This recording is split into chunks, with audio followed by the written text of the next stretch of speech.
Bapak dan Ibu Guru dan teman-teman semua, hari ini pembuatannya aku akan mengajari kalian cara membuat slime dari tepung. Kalau penasaran, ini dia bahan-bahannya. Yang pertama, kita butuh sabun cuci piring. Yang kedua, ada tepung. Tepung apa? Tepung terigu. Yang ketiga, ada pewarna. Terus wadah dan sendok. Yuk kita. Ya. Oke, kita tuang sunlightnya dulu. Sabun cuci piringnya. Tuh.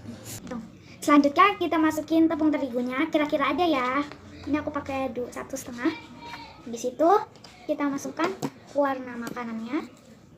Kita warna hijau, jangan terlalu banyak. Kurang lagi, Mak. Jadi Udah hasilnya. Sampai dia aduknya sampai bisa ditarik ya. Sampai itu bener-bener berhasil. oke. Terima kasih. Terima kasih untuk Mama yang sudah membantu aku membuat video ini.